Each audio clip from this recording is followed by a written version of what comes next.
Salut tout le monde. Eh bien écoutez, heureux de vous retrouver dans une nouvelle vidéo. Aujourd'hui je vais vous partager les plus grosses conneries, les plus grosses bêtises que j'ai fait en tant qu'apiculteur à mes tout débuts. Même si on en fait encore régulièrement à mon avis. Ce qui serait sympa, c'est que vous postiez également en commentaire les erreurs que vous avez pu faire, vos plus grosses erreurs. Et j'ai envie dans cette vidéo, dans les commentaires de cette vidéo, de regrouper un petit peu les pires erreurs de chacun en se disant, ben voilà, ça servira peut-être à quelqu'un pour pas qu'il fasse les mêmes conneries.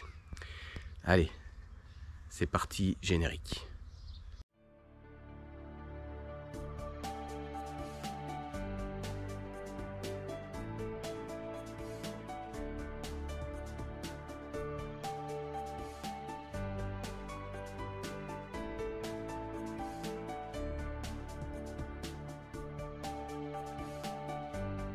Alors l'une des plus grosses erreurs que j'ai pu commettre, quand on démarre l'apiculture, on veut des essaims, on veut des colonies, on veut capturer le maximum d'essaims. Et donc je me suis rendu chez un particulier pour un énorme essaim. Et première bêtise, j'étais parti avec une seule ruche, une ruchette. Donc je suis arrivé chez le particulier, l'essaim était rentré dans son faux plafond.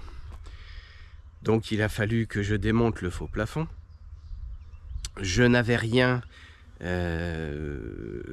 c'était le tout début, donc je crois même que c'était un des premiers essaims que je récupérais. Donc l'essaim étant rentré dans le faux plafond, je suis allé chercher les abeilles à la main dans le faux plafond, enfin c'était inaccessible, et puis donc j'ai tout mis dans la ruchette. Ça a dû durer 2 ou 3 heures à peu près, et je suis parti vers 23h, 23h30, avec une ruchette pleine à craquer. Lorsque je suis rentré chez moi, vu l'heure, j'avais pas trop envie d'aller sur le rucher à cette heure-là. Donc j'ai décidé de laisser la ruchette dans mon sous-sol où il fait 8 à 10 degrés constamment. Puisque partout c'était indiqué de laisser les essaims qu'on capturait, de les laisser au sous-sol pendant 24 heures. Grosse erreur, les abeilles étaient trop nombreuses, donc le lendemain matin à 7 heures, eh bien malheureusement toutes les abeilles étaient mortes. Voilà, donc ça c'est la pire boulette que j'ai pu commettre en apiculture, parce que j'ai fait mourir une colonie.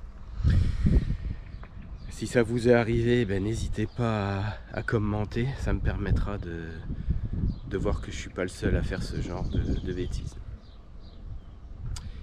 Voilà, donc si ça peut vous servir de leçon, dès que vous récupérez un essaim, mettez-le directement sur vos ruchers pour ne pas qu'il meure d'étouffement dans votre sous-sol.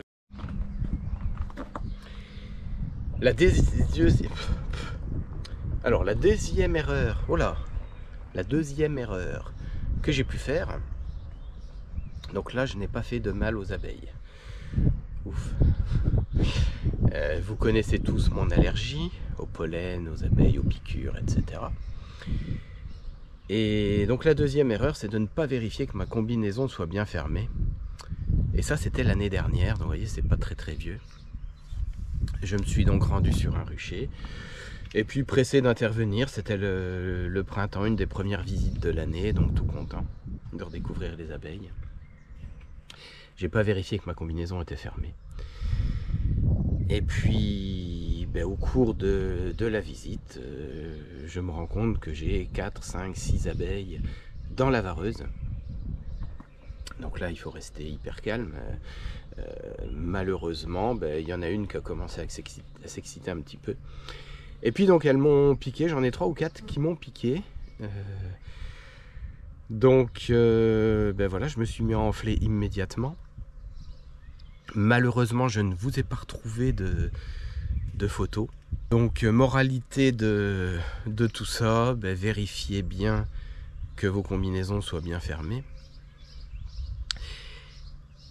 Et puis, mettez toujours une combinaison lorsque vous allez à vos abeilles, parce que même si on connaît nos abeilles et que dans 99,99% du temps, elles sont sympas, il suffit qu'on arrive une fois où elles sont pas sympas du tout. D'ailleurs, j'en ai fait l'expérience avec un apiculteur qui pratique donc depuis plus de 50 ans, qui ne met pas de gants, pas de combinaison, etc. Et puis le jour où j'étais avec lui, eh bien les abeilles se sont un petit peu énervées. Moi j'avais ma vareuse, j'avais mes gants. Il a dû se faire piquer une 50aine de fois, alors que ça ne lui était jamais arrivé. Donc voilà, même les plus expérimentés, faites attention, c'est que ce sont quand même des abeilles, ce sont quand même des animaux dangereux. Donc attention. Voilà, la troisième plus grosse erreur que j'ai pu faire, c'est en début de saison. Ça, je pense qu'on l'a tous et toutes fait, cette erreur. On va voir nos colonies, il fait encore un petit peu froid pour ouvrir. Donc on regarde ce qui se passe, si les abeilles sortent, etc. Et puis grosse activité au mois de mars. Donc grosse activité, dans ma tête, dans mon petit cerveau de débutant en apiculture, je me suis dit c'est bon, il y a une activité énorme, j'ai des colonies qui sont super en forme, donc pas de problème. Et la grosse erreur, puisque effectivement les abeilles sortaient de la colonie pour aller chercher de la nourriture, et en fait le problème c'est qu'il n'y avait plus de nourriture à l'intérieur, et donc j'ai quelques colonies qui sont mortes de faim. Donc par ma faute, si j'avais au moins soupesé les ruches, regardé à l'intérieur vite fait. De toute façon, c'est pas entre faire mourir une colonie de faim et puis ouvrir 3 secondes pour regarder un petit peu comment ça se passe à l'intérieur, à choisir. Voilà. D'ailleurs, depuis cette grosse erreur, j'ai fabriqué des nourrisseurs isolés. D'ailleurs, je vous mets le lien dans la description de cette vidéo. J'ai des nourrisseurs isolés qui me permettent d'ouvrir même par moins 10 degrés. J'exagère bien sûr, mais voilà, je peux ouvrir n'importe quand, nourrir les abeilles avec du candy n'importe quand, sans refroidir la colonie. Donc ça, c'est super pratique. Et l'hiver, en gros, toutes les 10 à 15 jours à peu près, je vais voir mes colonies, je regarde où ça en est. Et depuis, je n'ai plus ce problème de mortalité à cause de la famine. Alors une autre grosse erreur, mais là qui n'a pas eu de conséquences pour les abeilles, tant mieux. Avant d'avoir mon 4x4 pour accéder au rucher, j'y allais en kangou. Et un jour de pluie, je suis allé sur mon rucher en kangou. Et vous voyez ce que peut donner un kangou dans un rucher. En général, les ruchers, c'est rarement bétonné, c'est rarement bitumé. Donc en plein dans les bois, je suis resté bloqué, le kangou s'est enfoncé, il pleuvait, enfin c'était un petit peu la catastrophe. Et donc je suis resté coincé, j'ai dû appeler un agriculteur qui m'a sorti avec son tracteur. Donc une visite qui devait me prendre quelques minutes, ça a pris 3 heures. Ah, donc ça fait partie des boulettes, des choses mémorables qu'on se souvient tout le temps. Alors je vous rassure, on ne la fait pas 2 fois. Quand on a passé 3 heures à attendre pour qu'on vienne nous sortir de là, après on se dit bon, soit on ne va plus au rucher quand il pleut, soit effectivement on prend un véhicule adapté.